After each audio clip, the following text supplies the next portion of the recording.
અને આ શ્લોક મહાદેવે ગાયા છે, આ શંકર ભગવાનનો પ્રસાદ છે. તેથી ધ્યાનથી, આદરથી ને ભક્તિથી સાંભળો. કથા એ મનોરંજન નથી, કથા પરમાત્માનું આરાધન છે, આ ભગવાનની પૂજા છે, આ શબ્દરૂપે ભગવાનનું અર્ચન કરીએ છીએ. ફક્ત નાચવું, ગાવું, સંસારની વાતો કરવી, દ્રષ્ટાંતો દેવા, શ્રોતાઓને રડાવવા ને હસાવવા, એ તો વક્તવ્યની કલા છે. તેથી ગંભીરતાથી કથાનું શ્રવણ કરવું જોઈએ, કથાને સમજવા માટેનો પ્રયાસ કરવો જોઈએ. જેવી રીતે વક્તા ગંભીરતાથી ભગવાનની કથા કહેતા હોય, એવી રીતે શ્રોતાએ પણ ગંભીરતાથી કથા સાંભળવી જોઈએ. આજના સમયની અંદર દરેક શ્રોતાએ પણ પોતાના સાંભળવાની પાચન શક્તિ સુધારવાની જરૂર છે. આજે શ્રોતાઓની પાચન શક્તિ નથી. શ્રોતાઓને કેવી કથા ગમે? હસી મજાક, હસવું, રડવું, સંસારિક લૌકિક બધી વાતો. આગળ મા ઉપર દ્રષ્ટાંતો તો રડવા લાગે, પિતા ઉપર કંઈ વાત કરું તો રડવા લાગે, પારિવારિક કંઈ વાત કરું તો રડવા લાગે શ્રોતાઓ. નહીં, કથા એ આધ્યાત્મિક મોટિવેશન છે.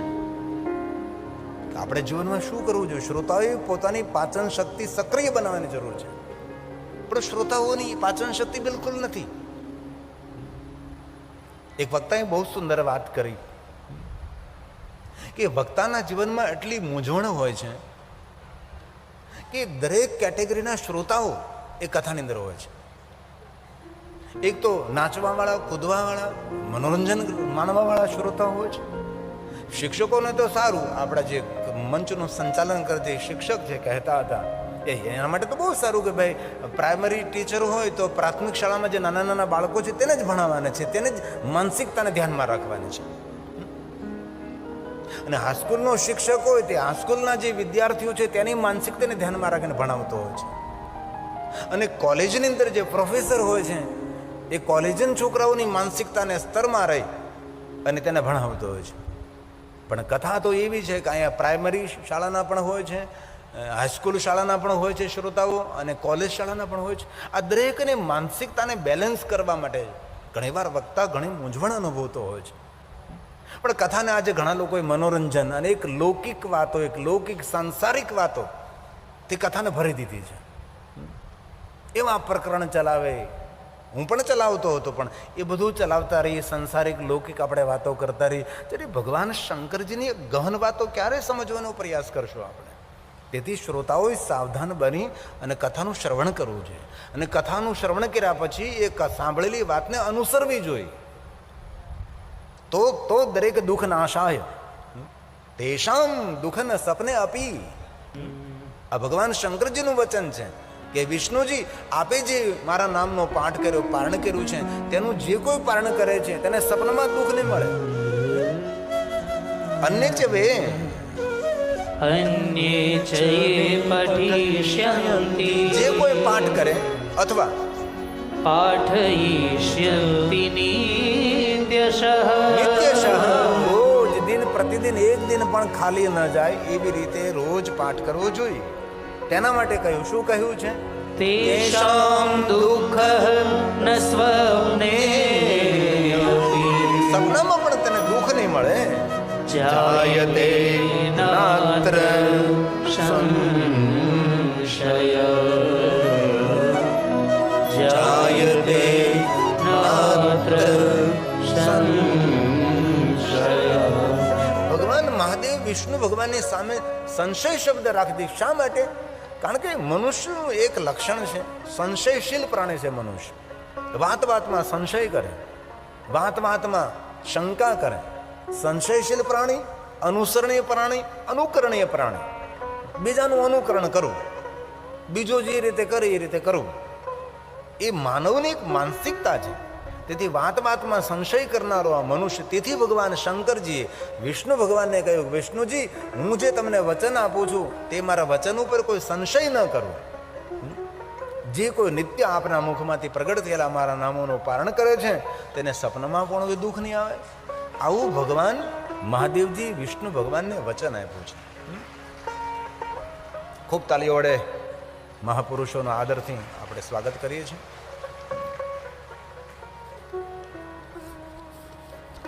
તો એક એક શ્લોક ભગવાન શંકરજી બોલ્યા છે, ભગવાન મહાદેવજી બોલ્યા છે, સ્વયં શિવજી કહે છે. તો શું કરવું? રોજ પ્રાતકાલે ઉઠવાનું છે. ભગવાન શંકરજી આજ્ઞા કરે, અનુસરણ કરવું ન કરવું આપના મનની ઈચ્છાની વાત છે. પ્રાતકાલ બ્રહ્મ મુહૂર્તમાં જાગીને નિત્ય પૂજા પૂર્ણ કરીને રોજ ભગવાન મહાદેવના હજારોનો પાઠ કરો. પઠતે મત સમક્ષમ, મારી સામે બેસીને જે કોઈ મારા નામોનું પારણ કરે છે, નિત્યમ સિદ્ધિ ન દૂરતા, તેના માટે દુનિયાની કોઈ સિદ્ધિ દૂર નથી. સિદ્ધિનો અર્થ શું થાય? સિદ્ધિનો અર્થ એવો નથી થતો કોઈને ફૂંક મારીને ચકલી બનાવી દેવી. સિદ્ધિનો અર્થ છે આગવી બુદ્ધિ, દિવ્ય દ્રષ્ટિ, દીર્ઘ દ્રષ્ટિ, અને સિદ્ધિ કહેવાય છે.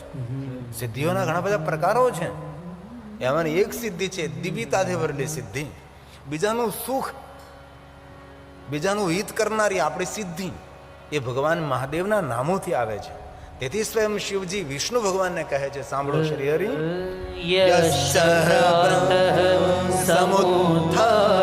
ભગવાન શંકર બોલે છે. આ મહાદેવના મુખમાંથી પ્રગટ થયેલા બધા શબ્દો છે. તેથી આપના સમક્ષ હું કહેવાનો પ્રયાસ કરું છું.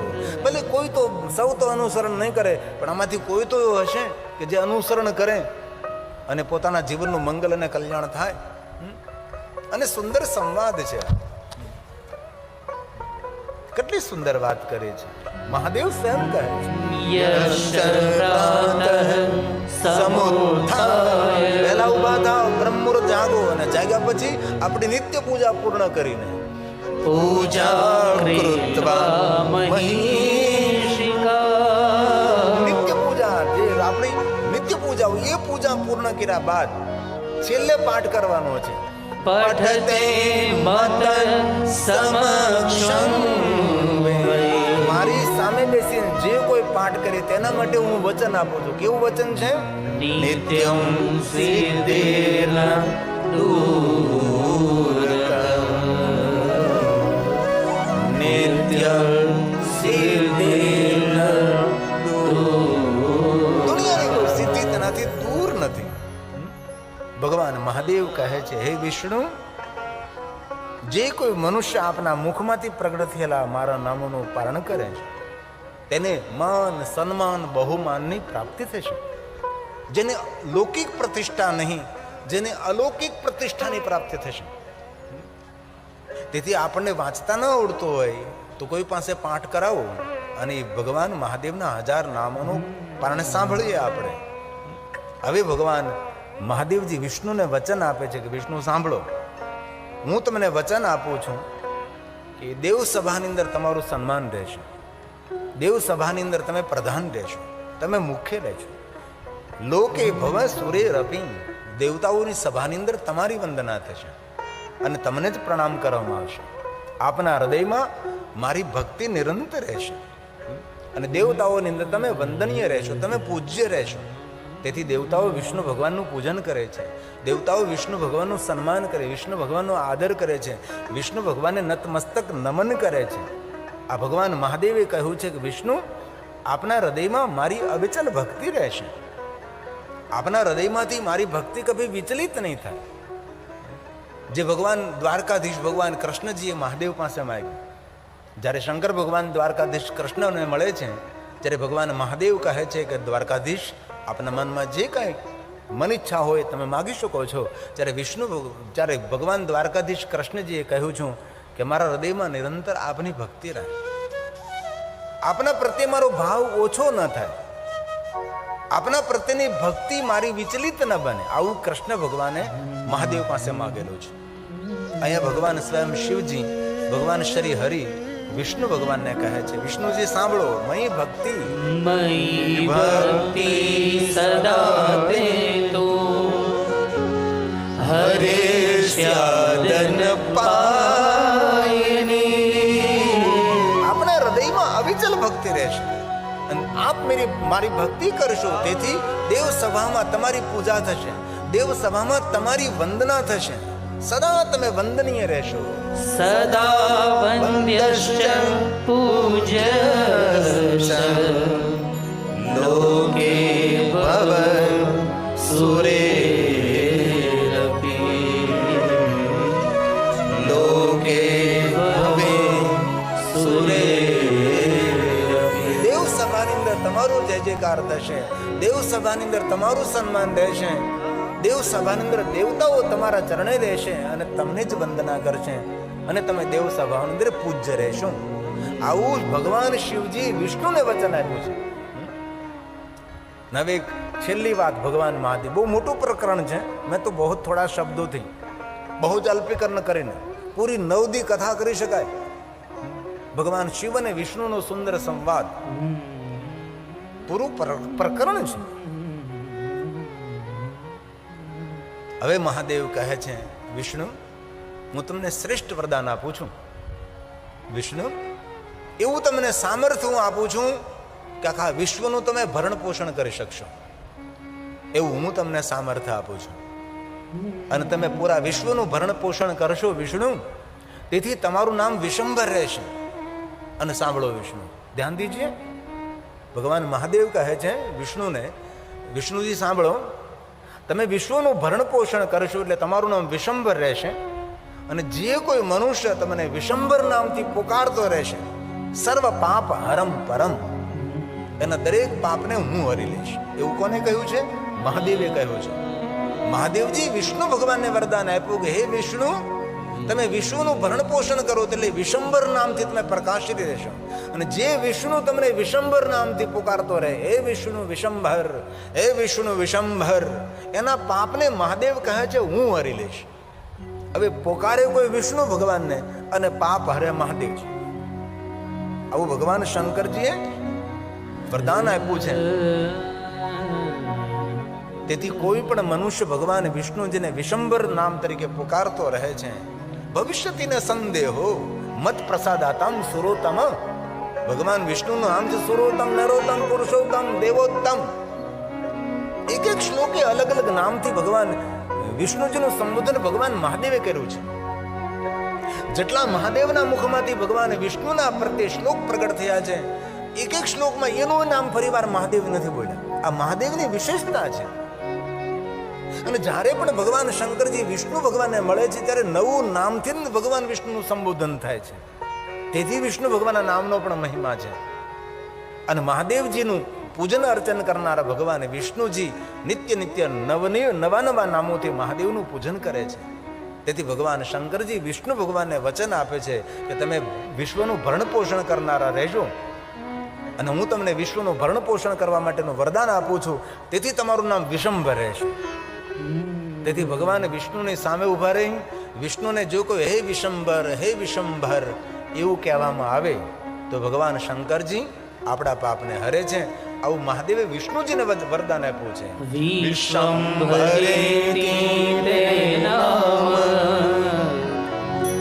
સર્વ પાપ હરમ પરમ. સ્વયં શિવજી કહે છે, આ મહાદેવનું વચન છે.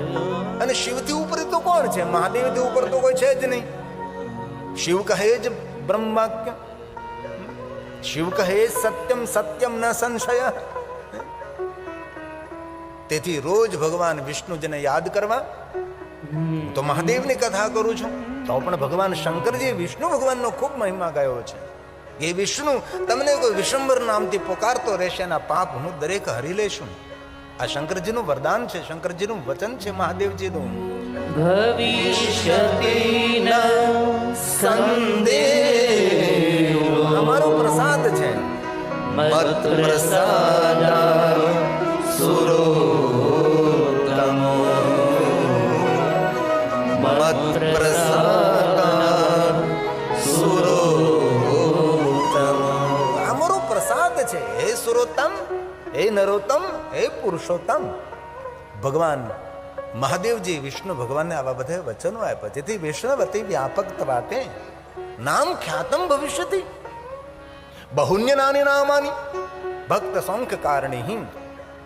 ભગવાન મહાદેવજી વિષ્ણુને વચન આપ્યું છે કે હે વિષ્ણુ, જે કોઈ તમારું ભજન કરશે, જે કોઈ તમારા નામનું પારણ કરશે, તેને જગતના સુખની પ્રાપ્તિ થશે.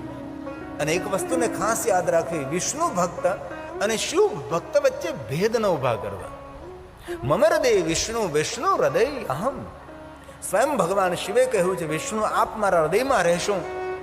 અને વિષ્ણુ ભગવાન કહે છે મહાદેવજી આપ તો પહેલેથી મારા હૃદયમાં નિરંતર સ્થાન પામેલા છે. તો બ્રહ્મા નારદને કહે છે નારદ, નિરાકાર બ્રહ્મમાંથી આદિ પુરુષ, આદિ પ્રકૃતિ, પુરુષ અને પ્રકૃતિ દ્વારા શરીર હરિનું પ્રાગટ્ય થયું છે. અને ભગવાન શિવ અને શક્તિએ હરિને કહ્યું છે આપ તપ કરો. દેવતાએ 12,000 વર્ષ સુધી વિષ્ણુ ભગવાને તપ કર્યું છે. અને ભગવાન શિવ અને શક્તિ દ્વારા સૂર્ય, ચંદ્ર, પૃથ્વી, ગ્રહ, તારા, નક્ષત્ર, આપણી આંખો દ્વારા જે આપણે જોઈ રહ્યા છીએ દરેક વસ્તુ શિવ અને શક્તિ દ્વારા પ્રગટ થઈ. અને દેવતાએ 12,000 વર્ષ બાદ ભગવાન વિષ્ણુના અંગમાં તે જલધારા પ્રગટ થઈ છે. અને પૂરું જગત જલથી ભરાણું છે. વિષ્ણુ ભગવાને નેત્ર ખોલ્યા તો પૂરું જગત જલથી ભરાયેલું છે.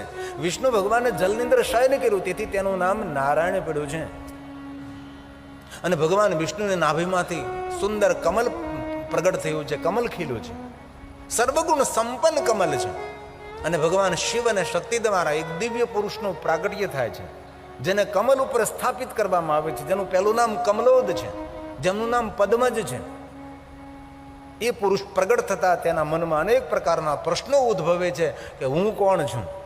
કમલ ઉપર ભ્રમણ કરે, કમલ ઉપર પરિભ્રમણ કરવા લાગે છે કે હું કોણ છું, હું કોણ છું. અને આપણા જગતનો, જીવનનો ના વિશ્વનો પહેલો પ્રશ્ન હોવો જોઈએ. આપણા જીવનમાં પણ એ પહેલો જ પ્રશ્ન હોવો જોઈએ કે હું કોણ છું. ઈશ્વર કોણ છે નહીં. અત્યાર સુધી ઈશ્વરની ગતિને કોઈ જાણી શક્યું નથી, જાણી શકવાનું નથી. અલ્પથી ભરેલું આપણું આખું આપણે એને કઈ રીતે જાણીશું. તેથી બ્રહ્માના મુખમાંથી શબ્દ પ્રગટ થયો છે હું કોણ છું. કમલ ઉપર ભ્રમણ કરે છે હું કોણ, હું કોણ. કલ્પભેદથી અલગ અલગ કથાઓ પુરાણોની અંદર છે. કોઈ પુરાણમાં એવું કહ્યું કે આ કમલો કમલની દાંડલીમાં નીચે ઉતરે છે, ત્યાં શ્રી હરિ વિષ્ણુનું તેને મિલન થાય છે અને વિવાદ થાય છે. એવી પણ એક કથા છે. એક કથા એવી છે કે ભ્રમણ કરતા હતા અને એક જલનું બિંદુ કમલ ઉપર પડતું હતું, તેમાંથી અવાજ નીકળતો હતો તપ તપ. તેમાંથી આ કમલોદે શબ્દ પકડ્યો તપ કરો. અને એક પણ વ્યાખ્યા એવી પણ છે કે આકાશવાણી થવા લાગી તપ કરો, તપ કરો. તેથી કમલોદે કમલ ઉપર તપ કર્યું છે. અને તેના તપના પ્રભાવથી તેની સામે પુરુષ અને પ્રકૃતિનું પ્રાગટ્ય થાય છે. અને એ સમયે પ્રશ્ન કર્યો કે હું કોણ છું. ત્યારે પુરુષ અને પ્રકૃતિ, શિવ અને શક્તિ કહે છે અમારા દ્વારા તમે પ્રગટ થયેલા છો, તમે કમલ ઉપર પ્રગટ થયા, તેથી તમારું નામ કમલોદ રહેશે, તમારું નામ પદ્મ રહેશે. તમે બ્રહ્મ સ્વરૂપે પ્રગટ થયા છો, તેથી તમારું નામ બ્રહ્મા રહેશે. બ્રહ્મા હાથ જોડીને કહે છે કે હે આદિ શિવ, હે આદ્ય શક્તિ, આપ મને કહો, આપ મને કોઈ આદેશ કરો, મારે કયું કાર્ય કરવાનું છે. ત્યારે ભગવાન શિવ અને શક્તિ કહે છે હે બ્રહ્મા, આપના દ્વારા સૃષ્ટિનું સર્જન થશે, આપના દ્વારા સૃષ્ટિનો વિસ્તાર થશે. અને ભગવાન શિવ અને શક્તિ આ બ્રહ્માજીને જગત સર્જનની શક્તિઓ પ્રદાન કરે છે. અને બ્રહ્માજીએ સુંદર જગતનું સર્જન કર્યું. પહેલા તો દેવતાએ સૃષ્ટિનું સર્જન કર્યું છે, ત્યાર પછી માનવ સૃષ્ટિનું સર્જન કર્યું છે, ત્યાર પછી દાનવ સૃષ્ટિ, ભૂતાદી સૃષ્ટિ, 8 પ્રકારની સૃષ્ટિનું વર્ણન છે. જલ સૃષ્ટિ, નભ સૃષ્ટિ, ભૂ સૃષ્ટિ, અનેક પ્રકારે સૃષ્ટિ ખંડ છે પૂરો. આ જગત કેવી રીતે સર્જન થયું. બ્રહ્માજી જગતનું સર્જન કરતા કરતા બ્રહ્માજી રુદન કર્યું. બ્રહ્માજી ભગવાન શિવને યાદ કર્યા છે. અને બ્રહ્માના રુદનથી, બ્રહ્માના હૃદયમાંથી ભગવાન શિવ પ્રગટ થાય છે. અને એ સમયે શિવ કહે છે બ્રહ્મા, આપના હૃદયમાંથી, આપના રુદનથી હું પ્રગટ થયું, તેથી મારું નામ રુદ્ર રહેશે, આપ કહો. એ સમયે બ્રહ્માજીએ કહ્યું કે હે રુદ્રદેવ, આ સૃષ્ટિનું સર્જન કાર્ય સરળ બને એના માટે તમે કોઈ સંદેશ આપો, મને કોઈ સહાય કરો તમે.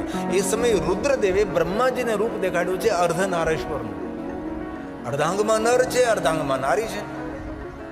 બ્રહ્માજી કહે છે ભગવાન આ જે તમારું રૂપ છે તેમાં મને કઈ સમજણ નથી પડતી. ભગવાન તમે શું મને કહેવા જઈ રહ્યા છો. તમે અર્ધાંગમાં પુરુષ જેવા લાગો છો, અર્ધાંગમાં સ્ત્રી જેવા, નારી જેવા લાગો છો. આપ મને શું કહેવા જઈ રહ્યા. ત્યારે રુદ્રદેવે કહ્યું છે અમારા રૂપનું નામ છે અર્ધનારીશ્વર. અમારા રૂપનું બીજું નામ છે અર્ધનારીશ્વર. અર્ધાંગમાં નારી છું, તેથી અર્ધનારીશ્વર, અર્ધનારીશ્વર.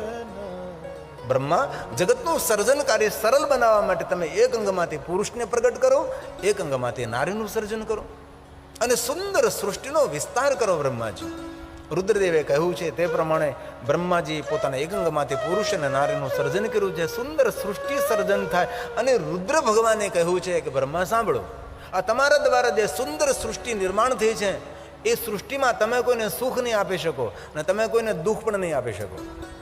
બ્રહ્મા કે કારણ કયું?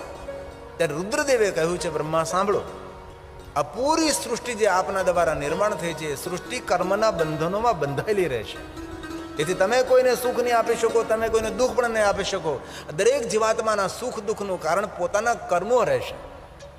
રુદ્રદેવે કહ્યું, બ્રહ્મા, આપ સૃષ્ટિના સર્જનના પ્રધાન દેવ રહેશો અને જે તમારા દ્વારા સૃષ્ટિ સુંદર નિર્માણ થઈ તેનું પોષણ શ્રી હરિ વિશંબર ભગવાન વિષ્ણુ કરશે અને આ સુંદર સૃષ્ટિની રક્ષા હું કરીશ રુદ્ર તરીકે. તેથી આપણે ત્રણેય દેવતાઓ ભેગા મળી સુંદર સૃષ્ટિનું સર્જન કરીએ, સંચાલન કરીએ અને તેની રક્ષા પણ કરીએ. સર્જન કરતા બ્રહ્માજી, પોષણ કરતા વિષ્ણુ અને રક્ષા કરતા રુદ્ર, જે ભગવાન શંકર છે, જે ભગવાન મહેશ છે. તિરોભાવ, અનુગ્રહ, કર્મ અનુસાર ફલ, ગતિ, પરમ ગતિ, સદગતિ, મુક્તિ, અંતિમ મુક્તિ, પરામુક્તિ, નિત્ય મુક્તિ એ ભગવાન શિવ આપે છે. શિવ નિરાકાર છે, શંકર આકાર છે, રુદ્ર આકાર છે, રુદ્ર અવતાર છે, રુદ્ર પ્રગટીકરણ છે. શિવની એક ચેતના છે બ્રહ્મા, શિવની એક ચેતના છે વિષ્ણુ, શિવની એક ચેતના છે રુદ્ર. તેથી આ જગતનું સંચાલન વ્યવસ્થા કોણ? તો કે બ્રહ્મા, વિષ્ણુ, મહેશ.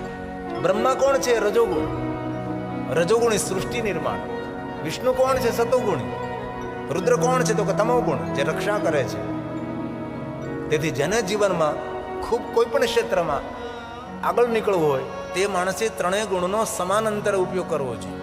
જ્યાં રજોગુણની આવશ્યકતા હોય ત્યાં રજોગુણનો ઉપયોગ કરવો પડે, જ્યાં સતોગુણની આવશ્યકતા હોય ત્યાં સતોગુણનો ઉપયોગ કરવો જોઈએ, જ્યાં તમોગુણની આવશ્યકતા તમોગુણનો પ્રયોગ કરવો જોઈએ. આપણે સૌ ત્રણેય ગુણોથી ઘેરાયેલા છીએ. રજોગુણ સમાન માત્રામાં, સતોગુણ સમાન માત્રામાં, તમોગુણ સમાન માત્રામાં. જે માણસને આ ત્રણ ગુણ સમાન માત્રાની અંદર તેનો વ્યવહાર કરતા આવડી જાય તે માણસ કોઈ પણ ક્ષેત્રમાં કોઈ દી પાછો ન પડે. જેવી રીતે આરોગ્યવંત રહેવું હોય તો વાત, પિત્ત અને કફ, વાત અને પિત્ત અને કફનું જો સમતોલન બિગડે તો માણસનું આરોગ્ય ખોરવાઈ જાય છે. વાયુ વધી જાય તો પણ આરોગ્ય ખોરવાઈ જાય, પિત્ત વધી જાય તો પણ આરોગ્ય ખોરવાઈ જાય, કફ વધી જાય તો પણ આરોગ્ય. તેથી આપણું શરીર તંદુરસ્ત છે વાત, પિત્ત અને કફથી. એવી રીતે વ્યવહારમાં જો કુશળ રહેવો હોય તો રજોગુણ, સતોગુણ ને તમોગુણ. જેનામાં રજોગુણ વધી જાય એ માણસ ભોગી વિલાસી બની જાય છે. જેનામાં સતોગુણ વધી જાય એ માણસ એટલું ભોળ પણ તેનામાં આવી જાય એ માણસ લૂંટાવા લાગે છે. અને જેનામાં તમોગુણ વધી જાય એ માણસ કદમ કદમ પર પોતાના શત્રુઓને ઊભા કરવા લાગે, પોતાના દુશ્મનોને ઊભા કરવા. આ એક મોટું વિજ્ઞાન છે, રજોગુણ, સતોગુણ, તમોગુણ. તેથી બ્રહ્મા, વિષ્ણુ ને મહેશ, આ શિવ મહાપણ જ્ઞાન અને વિજ્ઞાનથી ભરેલો ગ્રંથ છે. આમાં કોઈ લૌકિક કથાઓ ઠીક થોડી ઘણી લીલાઓ છે ભગવાને કરી છે અલૌકિક, બાકી તાની અંદર સંસારિક કથાઓ નથી. વિધિ વિધાનથી ભરેલી કથાઓ છે. પૂજા, અર્ચન, દર્શન, વિધિ વિધાન, આટલી બધી સુંદર સુંદર કથાઓ શિવ મહાપણ અંતર્ગત છે. તે બ્રહ્મા કોણ? સૃષ્ટિનું સર્જન કરતા છે. વિષ્ણુ કોણ? પોષણ કરતા. રુદ્ર કોણ? તો કે રક્ષા કરતા છે. તીનો દેવતા ભેગા મળીને જગતને સંભાળે. તેથી બ્રહ્મા વિષ્ણુ સદા શિવ દેવા, બ્રહ્મા વિષ્ણુ સદા શિવ દેવા, સર્જક પાલક રક્ષક દેવા, સર્જક પાલક રક્ષક દેવા, બ્રહ્મા વિષ્ણુ સદા શિવ દેવા, બ્રહ્મા વિષ્ણુ સદા શિવ દેવા. તો પ્રશ્ન એ ઉભો થાય કે આ ધરતી ઉપર માનવનો પહેલો ધર્મ કયો? ધ્યાન કરવું, પૂજા કરવી, અર્ચન કરવું, યજ્ઞ કરવા, સેવા કરવી, દાન કરવું, ધન કમાવું, પુરુષાર્થ કરવો, આપણો પહેલો ધર્મ કયો? તો શિવ મહાપણ અંતર્ગત કહ્યું કે મનુષ્યનો પહેલો ધર્મ છે ભગવાને આપેલું દિવ્યતાથી ભરેલું દિવ્ય શરીર, તેને બાહ્ય પવિત્રતા અને ભીતરી પવિત્રતાથી ભરી દો. બાહ્ય પવિત્રતા તો ઠીક છે, સ્નાન કરીએ આપણે, પવિત્રાકરણ કરીએ, બાહ્ય પવિત્રતા. ભીતરી પવિત્રતા કઈ રીતે? તો કે સંતોના સંગથી, સજ્જનોના સંગથી, શાસ્ત્રોના સંગથી એ ભીતરી પવિત્રતાનું પ્રાગટીકરણ થાય છે. આપણો પહેલો ધર્મ કયો? તો ભગવાનનું આપેલું સુંદર મજાનું શરીર, તેની પૂજા કરવી. પહેલી ભગવાનની પૂજા ન હોય, પહેલા આપણી પૂજા હોય છે. આપણે સૌને અનુભવ હોય. ક્યારે પૂજામાં આપણે બેઠા હોય તો આપણા આચાર્યજી આપણા બ્રાહ્મણ દેવતા પહેલા ભગવાનની પૂજા ન કરાવે, આપણી પૂજા કરાવે છે. પહેલા આપણે પવિત્રાકરણ કરાવે છે. હાથમાં જલ લવાય, પવિત્રાકરણ કરાવે, આપણે જલ પાય. આપણા કપાળમાં પહેલા ચાંદલો, પહેલા ભગવાનને નહીં, પહેલા આપણે સ્નાન કરવાનું હોય, આપણે પહેલા પવિત્ર થવાનું હોય, સુંદર વસ્ત્ર આપણે ત્રિપુણ ધારણ કરવાના હોય. પહેલી પૂજા આપણી હોય છે. તેથી ભગવાનનું આપેલું સુંદર શરીર તેને સાચવવું એ આપણો પહેલો ધર્મ છે. ભગવાનનું આપેલું દિવ્ય શરીર, જે દુનિયાના કરોડો રૂપિયા આપતા આપણને શરીર પાછું ન મળે, જેના પ્રત્યે આપણે કોઈ સાવધાન નથી. જે તે ખાવું, જે તે ઋતુમાં જે તે ખાવું, જે તે સમયે ખાવું, જે તે ખાઈ લેવું, જેમ તેમ જીવન જીવવું, એ આ શરીરનો અનાદર છે. તેથી આપણા શાસ્ત્રોમાં ભગવાનનું આપેલું શરીર છે તેને ખૂબ સાચવવું તેનો અર્થ છે. આ શિવમાં આપણે ગ્રંથમાં છે. સવારમાં માણસનો કેવો આહાર હોવો જોઈએ, બપોરે માણસનો આહાર કેવો હોવો જોઈએ, સાંજના સમયે માણસનો આહાર કેવો હોવો જોઈએ, કઈ ઋતુમાં કેવું માણસનું ભોજન હોવું જોઈએ, કેવી રીતે માણસે માનસિક અને શારીરિક તંદુરસ્ત રહેવું તેનું મોટું વિજ્ઞાન છે. ક્યાં કઈ ઋતુમાં, ક્યાં માસમાં, ક્યાં સમયે શું ન ખાવું, શું ખાવું, તેનું બધું વિવરણ છે. સિમેન્ટ કોન્ક્રીટના પથ્થરોના મંદિર તો આપણે બનાવીએ છીએ, એની અંદર આપણે ભગવાનની સ્થાપના કરીએ છીએ. અને આ મંદિર તો ભગવાને સ્વયં બનાવ્યું છે ને સ્વયં ભગવાન આ મંદિરમાં નિવાસ કરે છે. હરતું ફરતું હાલતું ચાલતું આપણું આ મંદિર છે. જે ખાય ને પી અને પોતાના મંદિરને ગંદુ કરે છે, ભગવાનનો ગુનેગાર છે, ભગવાનનો અપરાધી છે. તેથી મળેલું સુંદર શરીર એ ભગવાનનું દેવસ્થાન છે. એ જ ભગવાન શિવજીને રહેવાનું સ્થાન છે. જ્યોતિ સ્વરૂપે પરમાત્મા આપણા હૃદયમાં બિરાજે છે. જે યોગી પુરુષો નિરંતર જેનું ધ્યાન કરે છે. અને આદિ જગતગુરુ શંકરાચાર્ય મહારાજે તો સ્પષ્ટ કહ્યું છે, આ જ મંદિર છે, બીજું ક્યાં મંદિર છે? અને જગ પ્રસિદ્ધ છે. આદિ જગતગુરુ શંકરાચાર્ય મહારાજના શબ્દો છે, આત્માત્મં ગીર્જામતિ સહચરા પ્રાણં શરીરં ગૃહં. પરમાત્માને રહેવાનું સ્થાન એ શરીર છે. આજનો માણસ કેટલો ગાફેલ છે, શરમ નથી આવતી. આજે નાના ગામડાઓની અંદર, નાના શહેરોમાં મલ્ટીપ્લસ હોસ્પિટલો બનવા લાગી છે. 4 દુકાન છોડીને એક મેડિકલ બનવા લાગ્યું છે. માણસે સમજી જવું જોઈએ. ચાણક્યએ એમ કહ્યું કે જે રાજ્યની અંદર દિવસ અને રાત્રિ વૈદો દવા બનાવવા લાગે ત્યારે સમજી જવું જોઈએ રાજાએ કે પ્રજા નાશ પામવા લાગે છે, પ્રજા રોગિષ્ટ બની છે. આજે કોઈ પણ માણસ રોગથી ઘેરાયેલો છે. કોઈને હાઈ બીપી, કોઈને લો બીપી, કોઈને ડાયાબિટીસ, પાચન શક્તિનો અભાવ, શું નથી, અનિંદ્રા. ભાગ્યે જ કોઈ માણસ એવો હોય કે સંપૂર્ણ તંદુરસ્ત છે. નથી, આપણને ખબર જ નથી. જેવી રીતે આપણા પરિવાર ઉપર એક સદગુરુની છત્રછાયા હોય છે, એમ આપણા પરિવાર ઉપર એક વૈદની પણ છત્રછાયા હોય છે. પહેલા રાજ વૈદો હતા. રાજાને કઈ રીતે 24 કલાક તંદુરસ્ત રાખવો એ વૈદની જવાબદારી હતી. રાવણના રાજમાં પણ વૈદ હતા સુદક્ષિણ. આપણે તો કોઈ સલાહ સૂચન નહીં, કોઈ પણ સમય કોઈ પણ વસ્તુ ખાવાની જેમ તેમ ઠીક છે. ભોજનની વાત તો પણ આપણે શું ખાઈએ છીએ, શું પીએ છીએ એની આપણને ખબર છે. એકવાર આ ભગવાનનું આપેલું મંદિર, એકવાર શરીર ખરાબ થયું પછી જીવન જીવવાનો આનંદ બધો જતો રહે છે. તેથી ભાઈઓ બહેનો, આપ સૌને મારે હૃદયથી પ્રાર્થના છે, સંપત્તિ, જમીન, જાગીર, સંબંધો સચવાય કે ન સચવાય, પણ ભગવાનનું આપેલું તમારું શરીર તેને સાચવજો. જીવનના બધા જ દુઃખો તમારા કોઈ ઉપાડી શકે છે. જીવનના કોઈ પણ દુઃખ હોય એ બીજા લોકો ઉપાડી શકે છે, એ દુઃખમાં ભાગ લઈ શકે છે. પણ શરીર જ્યારે દુઃખ આપે ને, એ દુઃખ આપણે પોતે જ ઉપાડવું પડે. ધ્યાન નથી રાખ્યું, આડેધડ આપણે જીવન જીવા છે, જેમ ફાવે તેમ જીવન. આપણા ઋષિમુનિઓ કેટલું દીર્ઘકાલ સુધી જીવતા હતા અને કેટલું આરોગ્યવંત જીવન જીવતા હતા અને ધારે ત્યારે પોતાના પ્રાણનો ત્યાગ કરી શકતા હતા. એવું જ એનું ઋષિમુનિઓનું જીવન હતું. ઋષિમુનિઓ શું ખાતા હતા, તેની ભોજનની પ્રણાલી શું હતી, એ પરંપરા હતી. તેથી આદિ જગતગુરુ શંકરાચાર્ય મહારાજે કહ્યું કે અન્ય મંદિર નહીં, આ જ મંદિર છે જે પરમાત્માનું આપેલું છે. આ શંકરાચાર્ય મહારાજના સુંદર શબ્દો છે.